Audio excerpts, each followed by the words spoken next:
Hello and welcome into the Week 8 edition of the Commissioner's Corner in the League of Extraordinary Salesmen.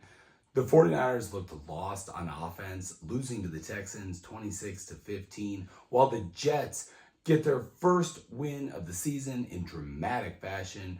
They 39-38 come from behind victory over the Bengals. But the big congratulations goes out to Matt, earning this week's high score with a 140.95 to 88.1 victory over Nick. This was, in fact, our game of the week, although we didn't quite expect the outcome from this. But we saw that Matt getting his second win of the season while simultaneously handing Nick his second loss of the season. Delivered big by Tucker Kraft, Mac, and Please coming through for big points in this one. With that, let's take a look at our worst to first segment brought to you by Nick. Well, here we are. Fitting that my brother should be the one to deliver my second loss, but the big one, the big loss. Yeah, and Matt, from me to you, good job, congratulations. A lot of this, though, is just Baker Mayfield getting 5, Bijan Robinson not even breaking fucking 5. Just shitty plays all around. I think I got 0 points out of Jake Ferguson, who's like the best fucking tight end in the league. I'm like, I don't understand. Everything fell apart, and it was just all bad. So, for what it's worth, I'm coming back. And also, congratulations also to Matthew for taking first place. It's badass. I'm out of there, unfortunately, but I'm coming back, bitch. And again, my brother Matt, I swear to God, worst to first. For real. Because you were sucking, and then somehow you got the highest score? I don't understand. What happened? Doesn't make sense. Anyway, good job. Congratulations. Goodbye.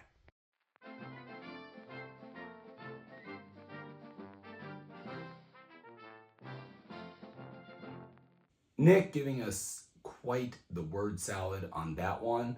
Perhaps the better figment of speech would be like, where's the money, Lebowski? Oh, I think it's down there. Let me take another look. With that, let's take a look at some other matchups from around the league. Brees Lightning took care of business both on the ground and through the air to help me get the 134.55 to 117.35 victory over Jesse. In one of the most narrow games this league has ever seen, Matthew squeaks by Tony 122.65 to 122.6. That is a brutal loss, and to make matters worse, we have a special message from your current standings leader. Hey, Tony. Better luck this week against no-win Jesse. Thanks, Matthew. I'm sure that will help motivate Tony. Now, back to the games. Simmons battles through a tough injury to Cam Skattebo to find a way to take down Val 126.75 to 114.75. Dolan wasn't able to take advantage of Jacob's mangled roster as he had poor performances from Matthew Golden and Quinshon Judkins, but Jacob got a monster day from Jonathan Taylor, putting up a 40 burger to serve up the 111.4 to 104.25 win. And Goody knew this would be the outcome after James Cook and Saquon combined for nearly 75 points early Sunday morning. But there were positives for Goody as he got Rashee Rice in full form and could look good for rest of the season.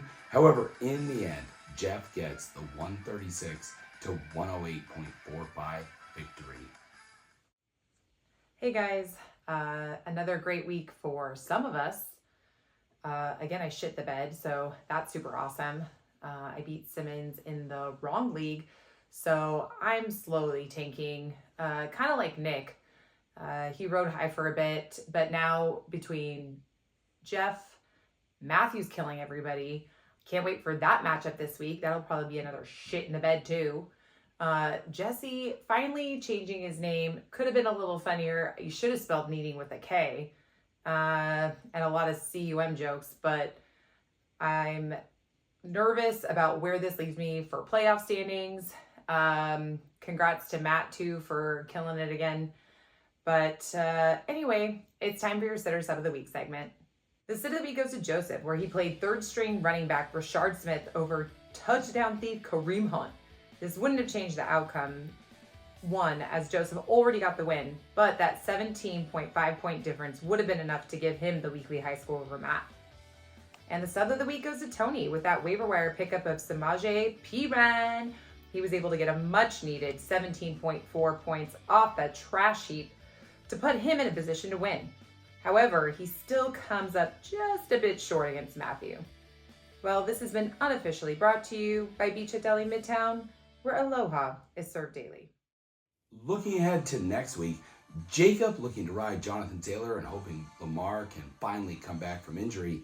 Shoot, at this point, he might as well call himself the Fantasy Football 49ers with a heavy IR player tilt, while I am floundering in the bottom third of the standings. Tony quickly tries to rebound from that frustrating loss to Matthew, hopes to take that out on Jesse, who has now lost 6 games in a row to find himself in last place. Val has now lost 3 consecutive games and needs to right the ship, taking on the league leader Matthew, who is looking very strong at 7-1. Nick is sitting at 6-2, but feels like 2-6 after getting the low score last week, going up against Simmons, who will look to make a late season push for that playoff bye. Goody took that loss on the chin, but will look to turn things around here, taking on Matt, who is on a 2-game win streak and has potential to play spoiler. And in the game of the week, it's Jeff going up against Dolan.